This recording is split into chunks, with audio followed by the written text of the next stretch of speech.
작년 12월부터니까 2년에 걸쳐서 영적 전쟁이라는 주제로 교제를 하고 있습니다.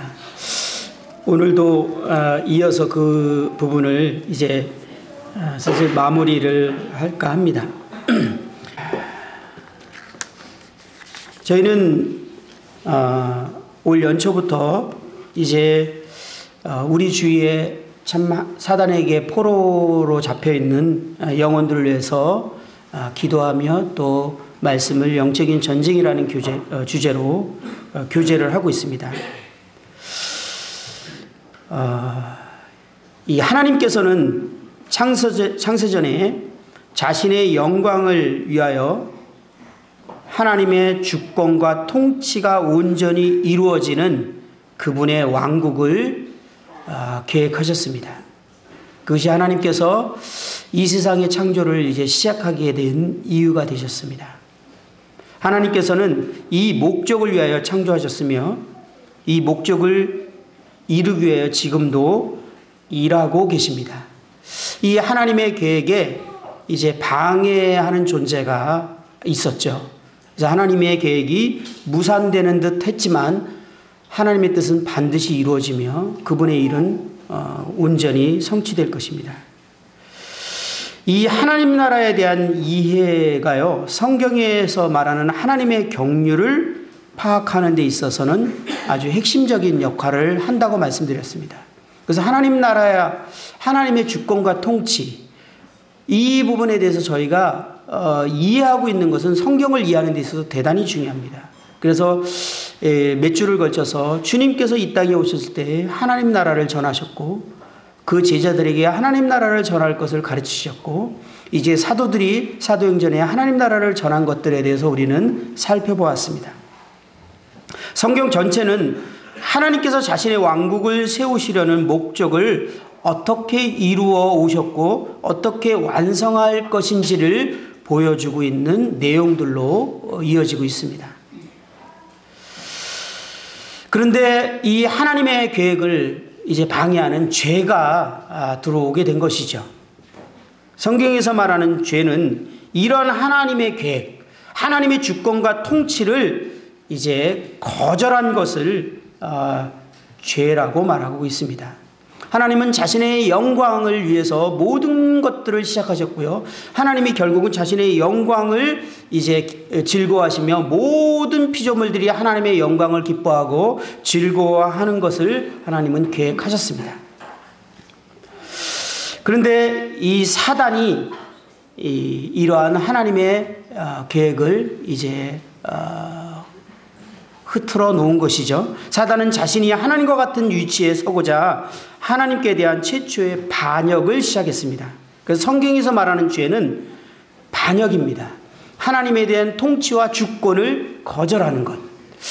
우리는 죄 그러면 자꾸 우리가 지은 어떤 범죄에 대해서 자꾸 생각하는데요. 성경에서 말하는 이 죄의 이 뿌리는 하나님의 주권과 통치를 거절하는 이 반역입니다. 하나님께 대한 불순종을 죄로 말하고 있습니다. 이 사단이 하나님의 주권과 통치를 인정하고 그 하나님의 주권과 통치 안에서 자신의 지위를 벗어나지 말았어야 되는데 사단은 하나님의 그 통치와 주권을 뺏고자 했습니다.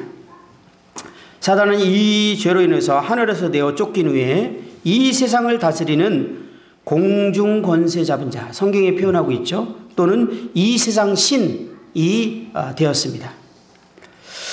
최초의 사람 아담은 하나님의 주권과 통치가 다스리는 하나님의 나라의 백성으로서 순종하며 그분을 사랑할 때 하나님으로부터 오는 모든 놀라운 복, 성경은 그것을 영생이라고 말하기도 합니다.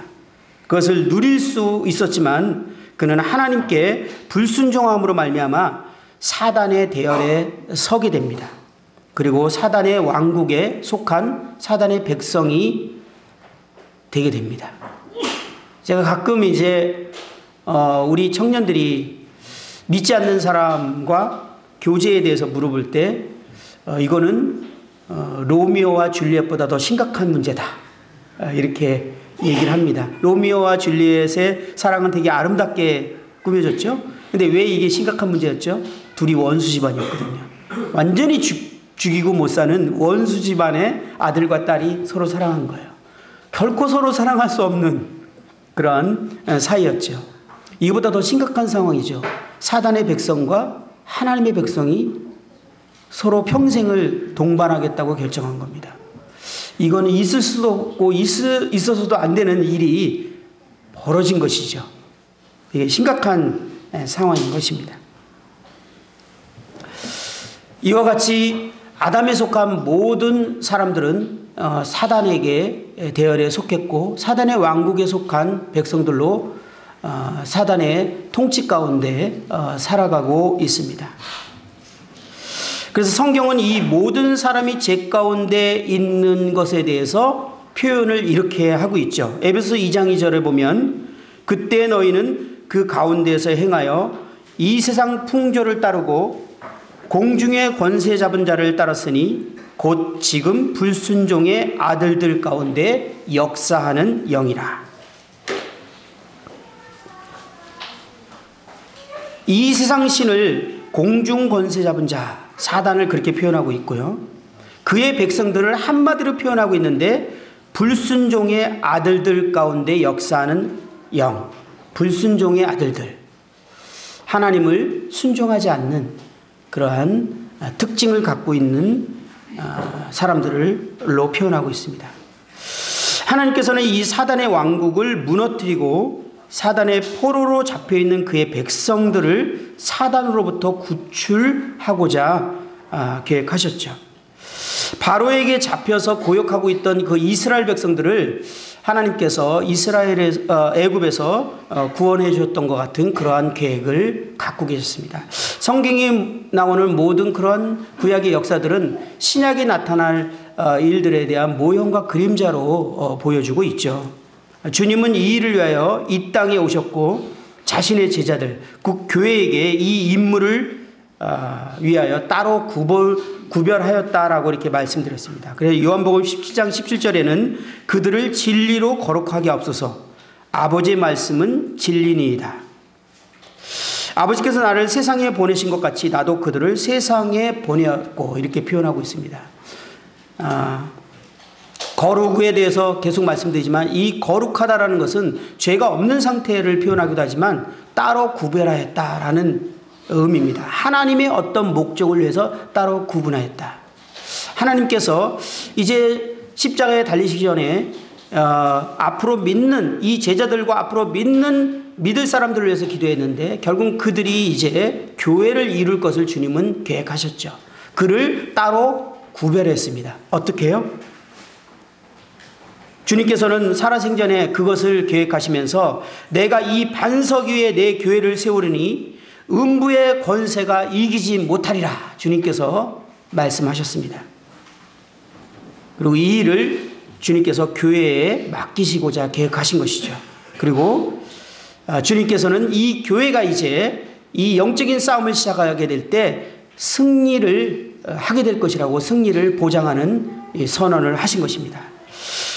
주님이 죽으시고 부활하신 후에 이제 사단의 왕국은 교회를 통해서 무참하게 무너지기 시작했습니다. 초대교회의 사도행전을 보면은 하나님 나라가 이제 확장되고 있는 모습을 보게 되며 잃어버린 영혼들이 교회 가운데 날마다 더해지고 막 3,000명, 5,000명씩 더해지는 참 놀라운 사건이 기록되어 있습니다. 우리는 이것을 구원받는 사람과 사건으로 볼지 모르지만 영적인 세계로 우리의 눈을 떠보면 이 사단의 백성들이 하나님 나라로 이제 돌아오게 되는 사단의 나라가 무너지는 주님이 이 땅에 계실 때 그래서 가장 많이 했던 것 중에 하나는 사단을 귀신을 내어 쫓는 일. 그리고 주님이 그 어느 곳에 가실 때 귀신이 막 떨면서 벌써 나를 멸할 때가 되셔서 오셨느냐고 막 이렇게 물어보는 장면도 나옵니다. 주님은 이 사단의 일을 무기력하게 하고 결국은 영적인 전쟁을 승리로 이끌 계획을 가지고 이 땅에 오셨고 사단의 머리를 깨신 것들을 우리는 잘 알고 있습니다. 우리는 이 사단의 왕국을 침공하라는 사명을 받았고 이로 인해 영적 전쟁터에 있습니다. 이제 제가 이 영적인 전쟁에 대해서 계속 말씀드릴 수는 없겠지만 우리가 영적인 전쟁터에 있다라는 것을 절대 잊으시면 안 됩니다. 제가 그렇게 표현을 어떻게 말할까 하다가 그런 표현을 이제 종종 쓰게 됐는데 전쟁터에 있으면 막 총알들이 옆으로 막 빗발치고 영화에 보면 그렇지 않습니까? 막 폭탄이 막 옆에서 벙벙벙 터지고 그런데 아무 생각 없이 편하게 걸어가는 사람이 거기 있을까요? 그 영화에도 그런 사람은 없어요. 근데 저희가 그거를 인식하지 않고 그냥 살아간다면 그런 상황이 연출되고 있는 거예요. 총알이 막 빗발치듯이 지나가고 잘못하면 성경에서는 화전이라고 하죠. 총알입니다. 지금으로 따지면. 그 당시에는 총이 없었으니까 화살을 쐈죠. 총알에 맞는 거거든요. 심각한 부상을 입을 수 있는 그런 상황. 심지어는 사단이 그리스도인들을 죽이는 데 자살하는 데까지도 이끌어가는 것을 성공하는 예를 저는 몇 차례 봤습니다. 결국은 계속 공략하고 그래서 이제 더 이상 사람들이 나를 보는 막 시선들과 사람들에 대해서 어떤 그 잘못된 생각을 스스로 하게 되면서 이제 고통스러워서 이 공동체에 있지 못하게 합니다. 그리고 그 다음 첫 번째 단계가 이 공동체에서 독립시키는 거죠. 따로 떨어지게 하는 것이죠. 늑대가 계속 호랑이가 사자들이 무리가 찾는 음식이 뭡니까? 무리에서 떨어진. 사단도 똑같아요. 우는 사자처럼 두루 찾는다고 했잖아요. 무리에서 떨어지게 합니다. 이제 여러 가지 이유로 인해서 교회에 함께 하지 못하게 하죠. 따로 떨어뜨리죠. 그 다음에 거기서 놔둡니까? 그렇지 않죠. 때로는 알코올 중독이 되게 하거나 정서적으로 정말 심각한 상황이 되게 하거나 이런 상황까지 몰아갑니다. 가능합니다. 구원받은 그리스도인들이 정신적으로 문제 생기지 않는다고요? 아니에요. 생길 수 있어요. 저는 많이 봐왔습니다. 그리고 마지막에 사단이 원하는 게 뭐죠? 자살하게 하는 거. 거기까지 가면은 그 그리스도인에서 이 땅에서 하나님의 계획은 완전히 실패하게 된 거죠. 저는 자살한 그리스도인을 목도했어요. 한 그리스도인은 저희가 예배를 드리고 있는데 5층 건물 지하에서 예배 드리는데 5층에서 그 예배 드리는 시간에 뛰어내린 사건도 있었습니다. 너무나 충격적인 사건이었죠. 정신적으로 문제를 일으키게 해서 결국은 자살하면서 무기력하게 인생을 끝나게 합니다. 왜 이런 일들을 사단은 벌여야만 할까요? 영적인 전쟁입니다. 우리가 이 사실들을 잊어버리거나 그냥 의식하지 않고 지낸다는 것은 정말 사단이 좋아할 일이죠. 저희들은 이 사실에 대해서 기억하고 있어야만 한다고 생각합니다. 그래서 우리가 한 번 정도, 두 번 정도의 메시지로는 이게 금방 잊어버리거든요. 제가 상식적으로, 제가 배운 바로는 우리는 최소한 6번 이상을 같은 주제를 들어야 마음에 좀 남는데요. 그래서 제가 6번 이상 하려고 오늘이 6번째인가 7번째일 거예요. 적어도 이 영적인 전쟁에 대한 생각이 우리 마음에 남아 있어야지 된다는 생각이 들어집니다. 우리는 영적인 전쟁터에 있습니다. 이 영적인 전쟁에 먼저 우리가 화전을 맞지 않으려면 어떻게 되는가? 또 영적인 전쟁에서 효과적으로 승리하려면 어떻게 되는가? 영적 전쟁에서 승리한다라는 것은 결국은 우리 주변에 주님이 택한 영혼들이 우리를 통해서 주님께로 돌아오는 일들이 결과가 이제 열매를 맺게 될 것이죠. 주님은 우리가 영적 전쟁에서 승리하기 위한 길들을 성경에 참 많이 기록해 놨습니다. 성경은 사단의 왕국의 원리와 하나님 나라의 원리를 잘 드러내고 있는 것을 보게 됩니다. 제가 한두 번 읽어드렸던 야고보서도 이 원리가 참 많이 기록되어 있죠. 야고보서 4장 6절에 보면 우리가 잘 아는 내용입니다. 제가 그냥 읽어드리겠습니다. 하나님이 교만한 자를 물리치시고 겸손한 자에게 은혜를 주신다 하였느니라. 그런즉 너희는 하나님께 복종할지어다. 마귀를 대적하라. 그리하면 너희를 피하리라. 영적인 전쟁에 대해서 지금 말하고 있죠.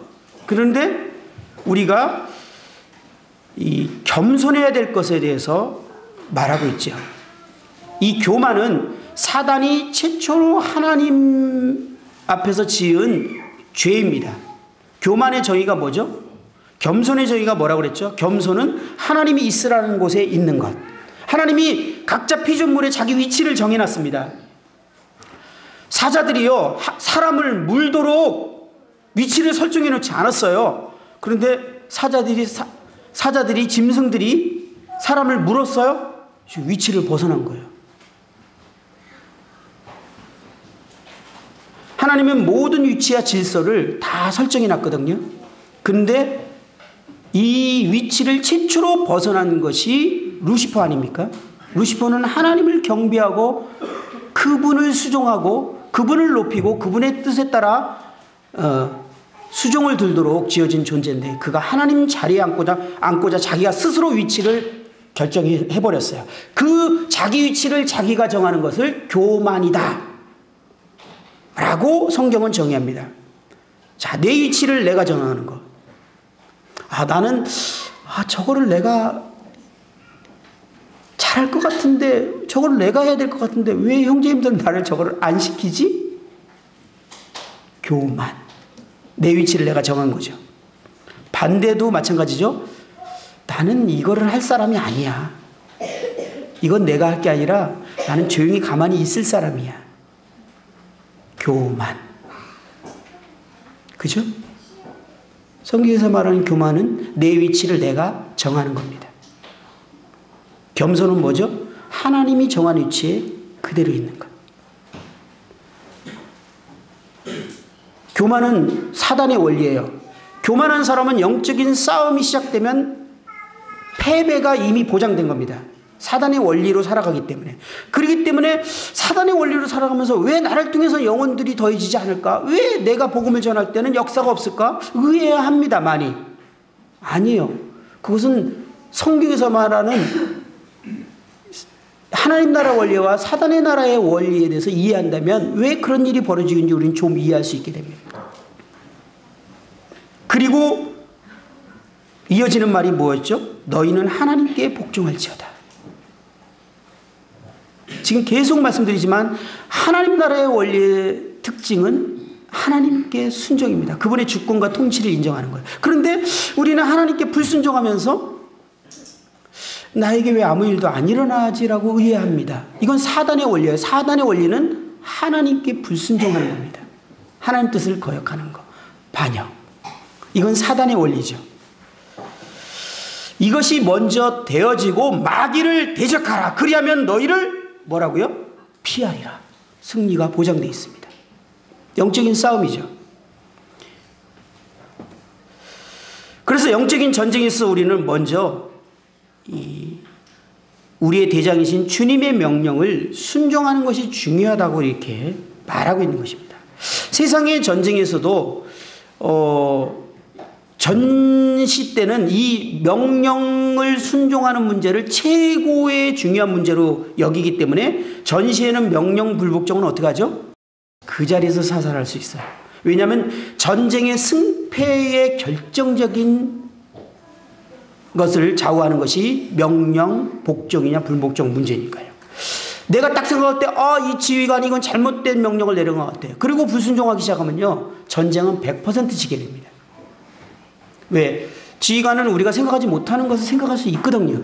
그러니까 그거와 상관없이 우리는 그의 뜻에 순종하고 딱 하나가 돼서 순종할 때 이 전쟁의 승패가 좌우되는데, 그것을 누군가가 한 사람이 분위기를 딱 내갖고 이거는 뭔가가 우리가 가게 되면 다 죽게 될 거야, 그래서 가면 안 돼라고 한 사람이라도 그런 분위기를 딱 내면 이 부정적인 것은 영향력이 금방 미치죠. 그래서 전 대원들이 갑자기 마음이 흔들립니다. 이러한 일을 막기 위해서 전시에 내린 법이 뭡니까? 명령 불복종 그 자리에서 사살이에요. 그만큼 이 전시에는 이 영역이 중요하기 때문에 세상 전쟁에서도 이것을 그렇게 법으로 정해놓은 거 아닙니까? 우리가 먼저 하나님의 통치와 주권, 그리고 하나님의 원리를 받아들이는 것이 영적인 전쟁에서 얼마나 중요한지 이 부분을 우리는 조금 생각해 보게 됩니다. 먼저 우리들의 삶이 하나님 나라를 경험해야 되는 것이 얼마나 중요한가, 우리가 하나님 나라의 원리로 살아가는 것이 얼마나 중요한 문제인가를 생각해 보게 됩니다. 우리가 복음을 전하고 있고 또는 복음을 전하고자 하는 이 마음이 식어져 있고 복음을 전하려고 주변 사람들에게 얘기할 때 아무 반응이 없는 그런 이유가 도대체 무엇일까 한 번쯤은 생각해 볼 수 있는 시간이 될 것이라고 생각이 들어집니다. 하나님 나라는 하나님의 통치를 받아들임으로 경험된다라고 이렇게 말합니다.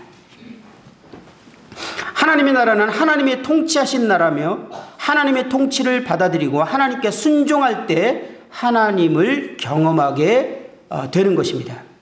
그래서 하나님 나라는 순종이 최우선입니다. 왜냐하면 사단이 처음 불순종을 했고 그를 따르는 모든 사단의 백성들의 특징이 불순종했기 때문에 사단의 원리입니다. 하나님 나라는 순종이 최우선의 원리가 되죠. 하나님께서는 이스라엘을 통해서 하나님의 통치를 회복하고자 계획하셨을 때도 이 문제를 가장 중요하게 다뤘습니다. 아담과 하와, 에덴 동산에서 아담과 하와에게 요구했던 유일한 한 가지는 내 말을 순종할 것을 얘기했어요. 그것이 무엇이었죠? 선악을 알게 하는 나무를 따먹지 말라. 그 외에는요, 완전한 자유와 하나님의 모든 복을 다 누리도록 했어요. 그러나 내 말에 대해서는 순종할 것을, 그리고 순종할 수 있는 시험의 장을 두었죠. 선악을 알게 하는 나무를 따먹지 말라. 이스라엘 백성들에게 하나님께서는 자기의 백성, 제사장 나라, 자기의 보석으로 삼겠다고 하시면서 한 가지 조건을 제시했습니다. 너희는 내 말을 순종하고. 대표적인 예가 사울이었습니다. 하나님께서는 사울에게 아말렉을 쳐서 그들의 모든 소유를 진멸하라고 명령했습니다. 하나님이 명령이 분명히 들었습니다. 그러나 사울은 하나님의 말씀을 순종하지 않으므로 사울의 왕위를 패하게 되는, 보통은 이런 일들이 이렇게 쉽게 일어나지 않는데, 하나님께서 쉽게 결정하지 않는데 사울에 대해서는 이 한 번의 실수가 그 결정을 내리게 됩니다. 사무엘상 15장 22절에 보면 사무엘이 이 부분에 대해서 표현을 이렇게 하죠. 사무엘이 이르되 여호와께서 번제와 다른 제사를 그의 목소리를 청종하는 것을 좋아하신 같이 좋아하시겠나이까. 순종이 제사보다 낫고 듣는 것이 수양의 기름보다 나으니. 사울은 하나님의 말씀을 순종하지 않은 이유를 좋게 됐죠. 하나님을 예배하기 위해서 그렇게 했다. 그런데 사무엘은 분명히 말하고 있습니다. 순종이 제사보다 낫다. 우리가 정말 하나님께 예배드리고 하나님 앞에서 찬양을 드리고 경배를 드리고 예배를 드린다고 하지만 우리가 사울처럼 하나님의 뜻을 순종하지 않는다면 이것은 심각한 영적인 문제가 야기된 것입니다. 사단이 정말 좋아하는 사람이 된 것입니다. 듣는 것이 수양의 기름보다 낫다. 순종의 정의는 뭐냐면 아래에서 듣다, 이런 의미입니다. 아래에서 듣다라는 건 뭐죠? 그냥 그의 말을 그냥 순종할 자세로 듣는 것을 말하는 겁니다. 그러니까 순종과 듣다라는 것은 같은 개념을 말하는 것이죠. 결국은 하나님을 섬기는 어떤 활동보다 하나님의 말씀을 듣고자 하고 순종하고자 하는 것이 가장 중요한 문제라고 말하고 있는 것입니다. 우리가 하나님의 주권을 받아들인다는 것은 하나님의 말씀을 순종하는 것을 말하고 있는 것이죠. 이것이 하나님께 대한 회개라고도 말하기도 합니다. 하나님의 통치를 거절했던 우리가 그의 죄를 회개하고 예수 그리스도의 통해 예수 그리스도를 통해 죄 사함을 받고 하나님의 통치를 받아들이게 된 것이 곧 구원이라고 이렇게 말합니다. 구원은 하나님의 주권과 통치가 다스리는 하나님 나라에 들어가는 것이고, 구원받은 하나님의 백성은 하나님의 주권과 통치에 순종하는 자들이 된 것입니다. 그리고 우리가 하나님께 순종하게 될 때 하나님은 우리를 통해서 영적인 승리를 이제 계획하신 것입니다. 그래서 로마서는 전체가 복음이라고 이렇게 말하면서 로마서가 시작되죠. 그래서 로마서 1장 1절에 보면 예수 그리스도의 종 바울은 사도로 부르심을 받아 하나님의 복음을 위하여 택정함을 입었으니, 이렇게 시작됩니다. 로마서를 한번 잠깐 볼까요? 1장. 바울은 로마서 1장 1절을 통해서 하나님의 복음을 위해서 자신이 택함을 받았다. 그리고 이제 이 복음을 설명하고 있습니다. 그리고 5절에 보면 그로 말미암아 우리가 은혜와 사도의 직분을 받아 그의 이름을 위하여 모든 이방인 중에서 믿어 순종하게 하나니 너희도 그들 중에서 예수 그리스도의 것으로 부르심을 받은 자니라. 바울은 내가 복음을 위하여 택정을 받았고 이 복음을 위해서 살아가는데, 이 복음은 그 이름을 위하여 모든 이방인 중에서 믿어 순종하게 하기 위해서 전한다고 말하고 있습니다. 믿어 순종하게 하는. 6절에 보면 너희도 그들 중에 예수 그리스도의 것으로 부르심을 받은 것이다. 이제 주님 것이 된 것입니다. 주님의 주권과 통치를 인정하는 그런 하나님 나라로 들어간 것을 말하고 있죠. 로마서 16장을 한번 더 볼까요? 이 로마서를 마무리하면서 16장에 동일한 말을 하면서 마무리하죠. 25절. 로마서 16장 25절. 나의 복음과 예수 그리스도를 전파함은 영세 전부터 감추었다가 이제는 나타나신 바 되었으며 영원하신 하나님의 명령을 따라 선지자들의 글로 말미암아 모든 민족이 믿어 순종하게 하시려고. 이 복음을 전하는 이유는 모든 민족이, 모든 이방인들이 믿어 순종케 하려고 복음을 전하는 것이라고 이렇게 말하고 있습니다.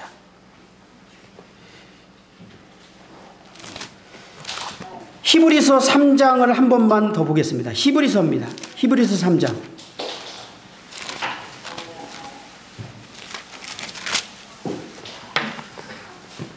17절. 히브리서 3장 17절.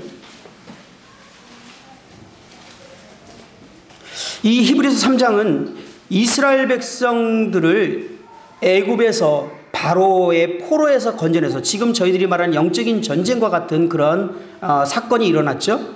그리고 이제 홍해를 넘었습니다. 우리가 받은 침례로 이것을 모형과 그림자로 말해주고 있습니다.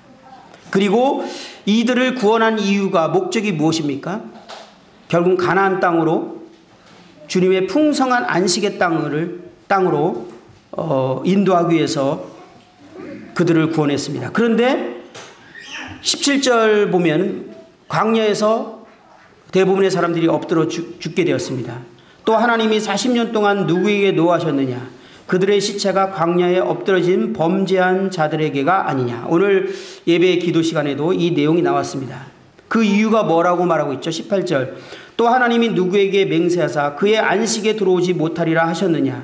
곧 순종하지 아니하던 자들에게가 아니냐. 결국은 이 안식의 가나안 땅은 어떤 곳이었습니까? 이스라엘 백성들이 들어가서 영적인 전쟁을 해서 승리하던, 땅을 차지하던 그러한 곳이었습니다. 영적인 전쟁, 땅을 차지한다. 보통 이것을 우리가 사람들을, 영혼을 얻는 것을 상징적으로 표현하고 있죠. 영적인 승리하는 곳이었어요, 가나안 땅은. 근데 누가 그것에 들어가지 못했습니까? 순종하지 아니한 자들. 18절에는요 그 말을 다르게 표현하고 있어요. 이로 보건대 그들이 믿지 아니함으로 능히 들어가지 못한 것이라. 지난번에 말씀드렸던 내용이 생각이 나게 되는데요. 성경은 믿음과 순종을 같은 의미로 항상 표현합니다. 믿어 순종케 하려고. 가나안 땅에 못 들어간 이유를 순종하지 아니한 것 때문에 들어가지 못했다고 말하는데, 그 말을 다른 말로 믿지 않기 때문에 못 들어갔다. 결국은 믿음은 순종을 통해서 증명이 되어지는 것이죠.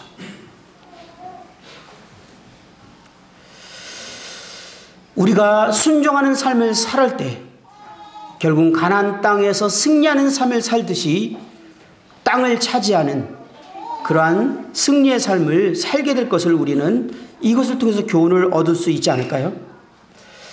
베드로전서 3장 20절에는 노아 시대의 하나님의 심판으로 멸망받은 사람들에 대해서 복종하지 아니하던 자들이라고 이렇게 표현을 하고 있는 것을 보게 됩니다.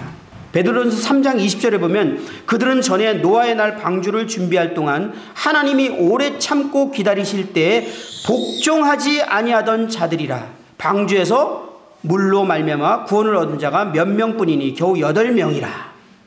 하나님이 심판한 사람들의 대상을 순종하지 않은 자들. 성경의 모든 표현들이 이렇게 나아가 있다라는 것에 대해서 우리는 좀 더 깊이 생각해 볼 필요가 있습니다. 하나님께서는 자신의 주권과 통치를 위해서 우리를 창조하셨고 하나님 나라를 그분이 계획하셨기 때문에 이 복종, 순종에 대한 개념이 얼마나 하나님 편에서는 중요한 문제인지를 보게 됩니다. 그래서 하나님이 심판한 자들의 대상이 무엇이냐면 복종하지 아니하던 자들. 노아가 구원을 받았죠? 노아에 대한 특징을 성경은 어떻게 표현하고 있죠? 하나님이 구원시킨 노아. 창세기 6장 22절은 이렇게 표현하고 있어요. 노아가 그와 같이 하나님이 자기에게 명하신 대로 다 준행하였더라. 7장 5절. 노아가 여호와께서 자기에게 명하신 대로 다 준행하였더라. 하나님이 노아에게 은혜를 베푸셨어요. 그런데 왜 노아냐고요? 왜 노아죠? 왜 노아는 구원받았을까요? 그는 하나님께 순종을 하는 특징을 가진 사람이었다라는 거예요.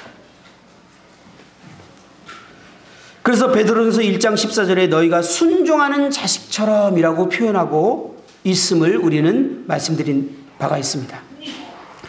히브리서 5장 8, 9절에도 그가 아들이시면서도 받으신 고난으로 순종함을 배워서 온전하게 되셨은즉 자기에게 순종하는 모든 자에게 영원한 구원의 근원이 되시고.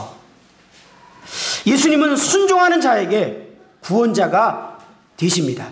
예수님은 순종하고자 하는 자에게 구원자가 되십니다.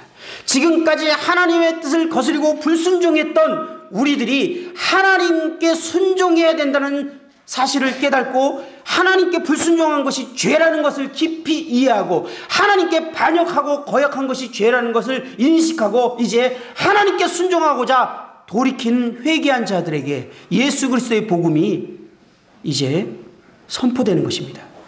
그리고 우리는 그 복음을 통해서 하나님 나라에 들어가게 되고 이제 순종하는 자들로 살아가는 것이 성경에서 말하는 구원이 아닙니까? 저희들이 이 부분을 분명히 복음을 전할 때 인식해야 되는 것입니다.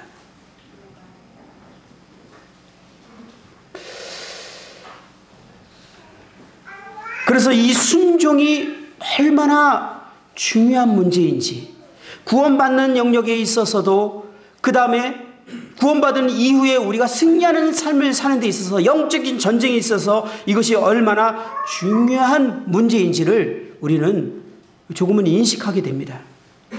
그래서 예수님이 순종을 배우신 것처럼 우리도 순종을 훈련해야 됨을 성경에는 참 자주 말합니다. 왜 순종이 훈련이 필요할까요? 우리의 육신, 자, 아담 생명은요, 이 죄 본성 자체가 결코 변화되지 않았고 이것은 주님이 다시 오셔서 우리 새로운 몸을 입을 때까지 우리의 자체에 계속 본성으로 남아 있습니다. 이 본성의 특징이 뭐라고요? 불순종. 순종하는 걸 너무 싫어해요. 이거는 개선이 되지 않고 개선할 수 없기 때문에 하나님께서 예수 그리스도가 십자가에 못 박힐 때 우리를 같이 그냥 십자가에 못 박아버린 존재입니다. 육신, 불순종의 성향을 갖고 있는. 그렇기 때문에요, 우리는 이것을요 끊임없이 의지적인 훈련이 필요한 것을 보게 됩니다. 예수님조차도 그렇게 하셨어요. 그가 아들이시면서도 받으신 고난으로 순종함을 배웠다. 그러면 저희는 얼마나 많이 순종을 배워야 할까요? 우리 남은 시간에는 이 순종을 훈련해야 되는 영역에 대해서 실제적인 적용을 좀 성경에 뭐라고 말하고 있는지 좀 볼까 합니다. 하나님의 통치에 대한 우리의 순종의 훈련은 어떻게 하나님이 하고 계시죠?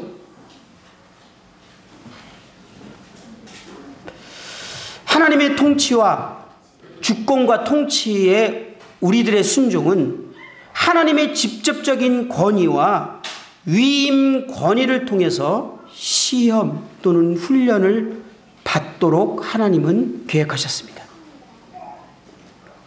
우리의 육신은 이 불순종이 본성이기 때문에요, 하나님께 순종하는 것도 참 어렵지만 하나님이 세우신 위임 권위에 순종하고자 하면은 어떤 불순종은요, 어떤 이론과 논리를 가지고 꼭 불순종하거든요. 그냥 무턱대고 불순종하지 않아요.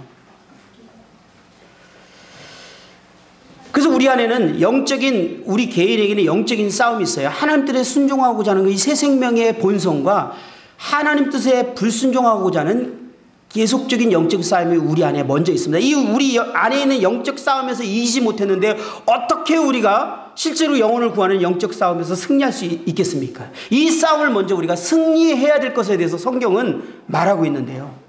그래서 로마서 13장 1절에 보면 각 사람은 위에 있는 권세들에게 복종하라 이렇게 말하고 있습니다. 로마서 13장 1절을 한번 보겠습니다. 로마서 13장 1절 잘 아는 말씀이죠. 로마서 13장 1절을 보면 각 사람은 위에 있는 권세들에게 복종하라. 로마서 13장 1절입니다. 권세는 하나님으로부터 나지 않음이 없나니 모든 권세는 다 하나님께서 정하신 바라. 그러므로 권세를 거스리는 자는 하나님의 명을 거스림이니 거스리는 자들은 심판을 자취하리라. 4절에 보면 이런 표현들이 나오죠. 4절 5절에 보면 그는 하나님의 사역자가 되어 너가 내게 선을 베푸는 자니라. 그러나 너가 악을 행하거든 두려워하라. 그가 공연히 칼을 가지지 아니었으며, 그 다음에 보면 곧 하나님의 사역자가 되어 악을 행하는 자에게 진노하심을 따라 보응한 자니라. 5절에도 보면 그러므로 복종하지 아니할 수 없으니. 6절에 보면 너희가 조세를 바치는 것도 이로 말미암이라. 그들이 하나님의 일꾼이 되어 바로 이 일에 항상 힘쓰느니라. 베드로전서 2장 13절에는 이렇게 표현하는 말이 있습니다. 인간의 모든 제도를 주를 위하여 순종하되 혹은 위에 있는 왕이나 혹은 그가 악행하는 자들을 징벌하고 선행하는 자들을 포장하기 위하여 보낸 총독에게 하라. 하나님께서는 보이지 않는 하나님께서는 보이는 우리 주변에 많은 위임권위들을 세워서 우리로 하여금 순종을 훈련하고 시험을 받도록 하셨습니다. 주님께서 위에 있는 권세들에게 복종하라 라고 가르치시고 초대교회 성도들이 이 말씀을 받을 때, 특히 베드로전서 2장 13절과 14절의 말씀을 받을 때 그 시대는 정말 심각한 시대였습니다. 법적인 제도도요 대단히 심각했어요. 대표적인 예가 어떤 예죠? 노예제도가 있던 시대예요. 우리 이 베드로전서 내용도 그렇고 다른 성경에 보면 이 종들이 주인에게 어떻게 순종할 것에 대해서 말하고 있습니다. 이거는 불합리한 제도예요. 옳은 제도가 아니었어요. 그리고 그 당시에 그리스도인들은 정부에 의해서 엄청난 핍박을 받던 시대가 곧 도래했어요. 그때도 이 말씀은 여전히 유효했어요. 왜 주님은 이 불합리한 이 법과 이 정치에 대해서 순종할 것을 얘기했을까요? 하나님 나라는 옳고 그른 것보다 순종이 먼저이기 때문에 그렇습니다. 순종을 그리스도인들이 훈련해야 되기 때문에 그랬어요.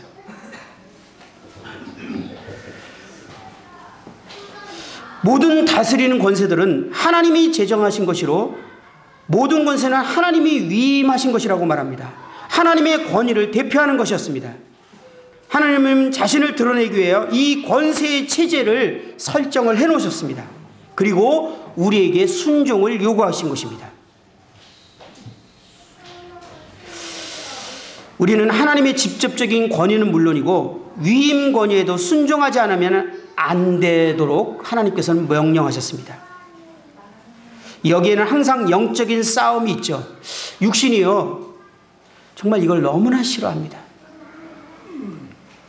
특별히 대표적인 예를 보면 가정에서 주님께서 이 요구를 하실 때 정말 마음에 더 많이 와닿습니다. 에베소 5장 말씀을 한번 보겠습니다. 에베소 5장.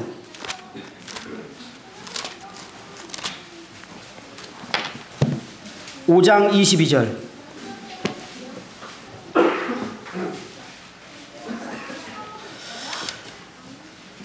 에베소 5장 22절에는 이렇게 표현하고 있죠. 아내들이여 자기 남편에게 복종하기를 주께 하라. 이는 남편이 아내의 머리됨이 그리스도께서 교회의 머리됨과 같으니 그가 바로 몸의 구주시니라. 그러므로 교회가 그리스도께 하듯이 아내들도 범사에 자기 남편에게 복종할지니라. 자매님들, 되게 불합리하죠. 화나죠. 자아가. 왜? 남편이 순종할 만하면은 뭐가 문제야. 근데 저도 남편이지만요, 항상 둘이 대화해보면 내가 잘못했더라고요. 그러니까 잘못을 남자들이 훨씬 더 많이 하는 것 같아. 남자들은 실수가 많아요, 보면. 그런데 하나님이 아내들에게, 남편에게 복종하라 이렇게 말해놨어요. 너무 불합리하지 않습니까? 옳지 않잖아요. 남편대로 말하면 집 다 말아먹을 것 같을 때가 많잖아요. 남자들은 뻑하면 그냥 친구들한테 그냥 보증서 주고 집 훅 날라버리기가 일쑤고. 엉뚱한 짓 참 잘합니다. 그죠? 사고도 많이 쳐요. 그리고 논리적이도 않을 때가 너무 많아요. 남편의 얘기 들어보면. 그래서 세상은 그런 말입니다. 아내 말을 좀 잘 들어야지 실수하지 않는다, 이런 말들이 있어요. 그런데 하나님께서는 남편에게 복종하라 이렇게 말하고 있어요. 불합리하지 않습니까? 하나님께서 지금 합리적이고 옳고 그런 것을 우리에게 가르쳐주고 있나요? 아니에요. 하나님께서 우리에게 강조하고 있는 것은 하나님 나라의 원리입니다.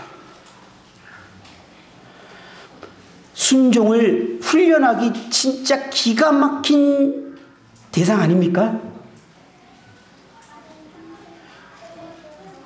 예를 들어서 하나님께서 순종할 만한 사람을 남편으로 세워놓고 순종하라고 그러면 이게 뭐가 훈련이 돼요? 순종을 할 만한데 정말 너무 존경스러워. 그럼 그게 조절하는데 무슨 훈련이 돼요? 무슨 우리의 이 육신과 자아가 이 건드려지며 이 순종을 훈련할 수 있겠어요? 진짜 순종할 수 없는 남편을 주신 거는 복입니다. 이러다가 이제 끝나고 나서 저 욕먹을 수도 있는데, 하나님 편에서는 정말 우리들을 가장 훈련하기를 원하고 가장 우리를 바로잡기를 원하고 우리에게 가장 중요하게 여기는 것이 우리가 순종하는 것을 배우는 것이기 때문에, 예수 그리스도처럼 순종하는 것을 배우기 원하기 때문에 우리에게 남편에게 순종하라고. 죄송합니다. 제가 이 말하면서요, 제 심장에도 좀 떨림이 있어요. 왜냐하면 얼마나 고생하는 자매님들에게 한두 분이 아닌데 내가 그분들 앞에서 이 말을 하는 게 지금 옳은가? 근데 이건 제 생각이에요. 제 생각대로 하면 안 되더라고요, 말씀을. 하나님께서 하신 말씀이기 때문에요, 제가 정말 두렵지만 얘기합니다. 남편에게 순종하라. 골로새 3장 18절에도 아내들아 남편에게 복종하라. 이는 주 안에서 마땅하니라. 하나님 나라는 순종이 먼저라고 말합니다. 베드로서 3장 1절에도 아내들아 이와 같이 자기 남편에게 순종하라. 이는 혹 말씀을 순종하지 않는 자라도 말로 말미암지 않고 그 아내의 행실로 말미암아 구원을 받게 하려 함이니, 이게 무슨 뜻일까요? 아내의 순종을 통해서 그 남편이 구원을 받을 수 있을 것이라고 얘기하고 있습니다. 이게 영적인 전쟁이기 때문에 그래요. 우리가 하나님 나라의 원리로 살지 않으면서 사단의 원리로 살아가면서 사단이 있는 잃어버린 영혼들을 포로로 데려온다? 이건 뭔가 안 맞지 않습니까?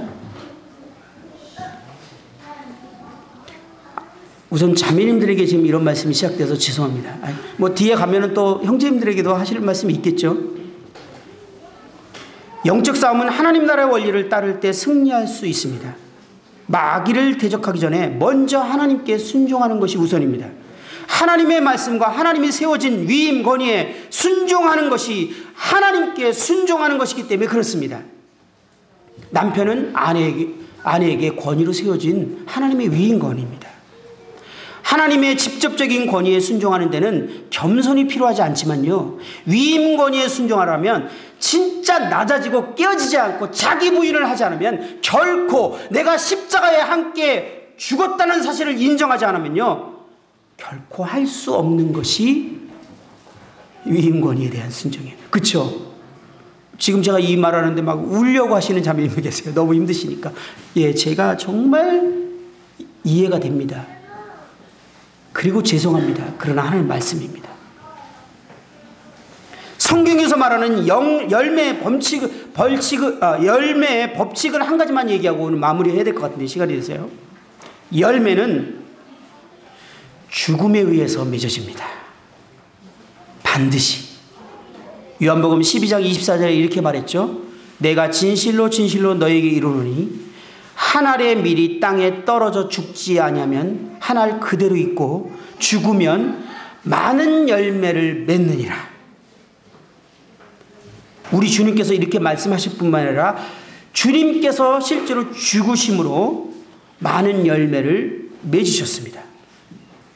이것은 성경에 말하는 피할 수 없는 영적인 법칙입니다. 고린도후서 4장 말씀을 한번 보고 마무리할 건데요. 고린도후서 4장입니다. 4장 3절을 한번 보겠습니다.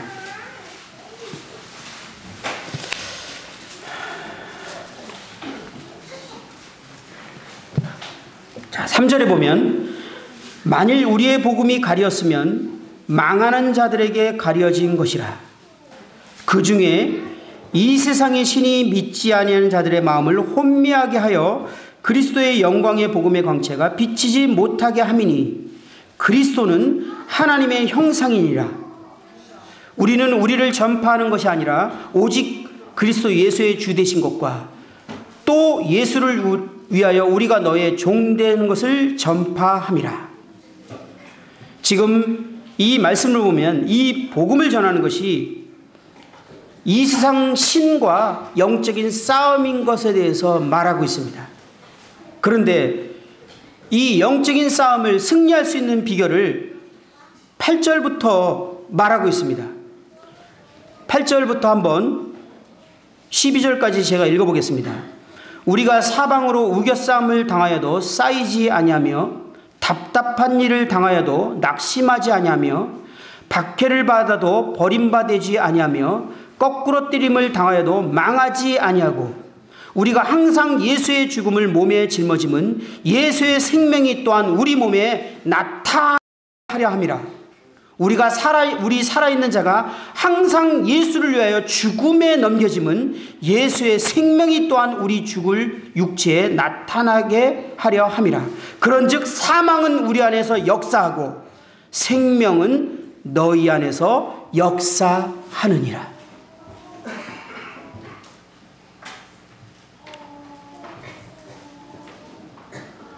바울은 하나님 나라의 복음을 전하기 위해서는 영적인 싸움이 있다라고 먼저 말하고 영적인 열매, 생명의 역사는 나의 죽음을 통해서 일어난다라고 말하고 있습니다. 사망은 우리 안에 역사하고 생명은 너희 안에 역사하는 거예요. 이 남편에게 순종하려면 죽음 가운데로 가지 않고서는 불가능합니다. 이 자아가 정말 이것을 받아들일 수 없죠.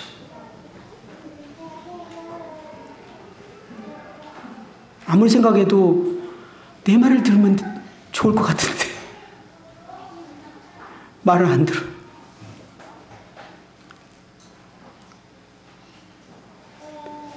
이때 내가 그리스도와 함께 십자가에 못 박혔다는 사실을 인정하고 자기를 죽음 가운데 들어갈 때 생명은 너희 안에 역사하느니라.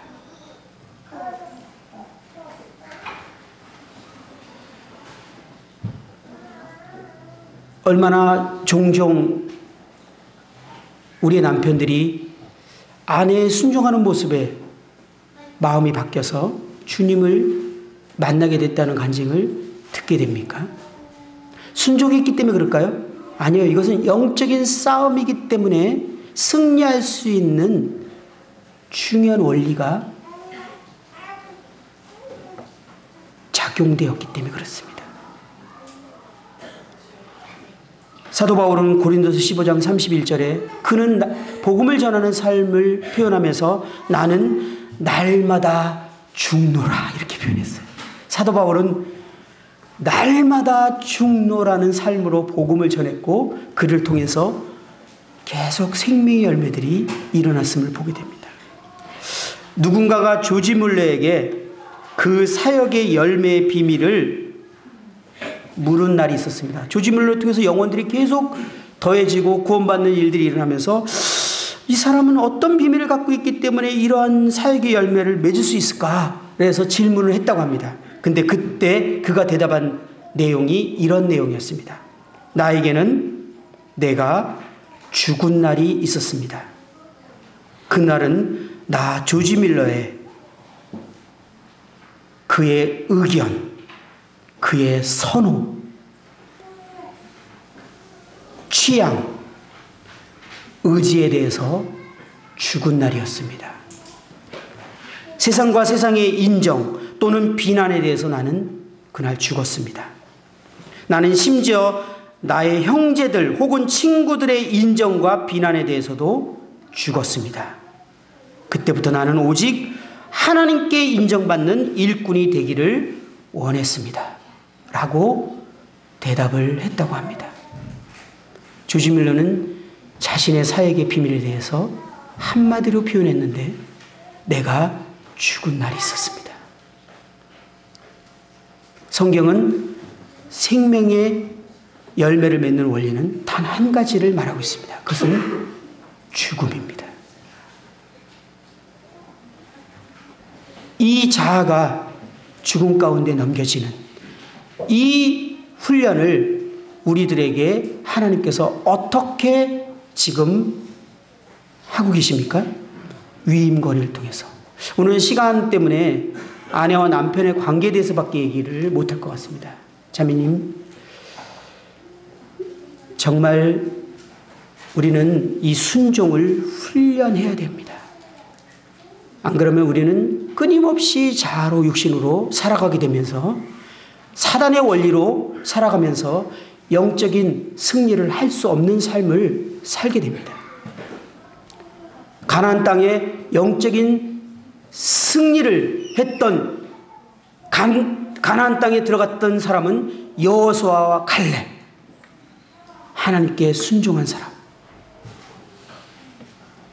그들은 하나님의 놀라운 승리를 맛본 사람들입니다. 저희들은 하나님이 세우신 위임 권위, 제가 말씀드리지 않았지만 하나님은 우리 삶 가운데 다양한 회사와 가정과 교회와 다양한 곳에 위임 권위를 하나님은 두셨고 그들을 통해서 우리를 훈련하는 것을 하나님께서 선택하셨습니다. 그리고 이 하나님 나라의 이 순종을 훈련함을 통해서 이것이 효과적으로 되어질 때 하나님께서는 우리를 통해서 영적인 열매를 얻을 것이라고 말하고 있습니다. 그래서 하나님께서는 영적인 싸움에서 이렇게 말합니다. 너희는 하나님께 복종할지어다. 그리고 마귀를 대적하라. 그가 너희를 피하리라. 라고 말씀하고 계십니다. 함께 기도하겠습니다.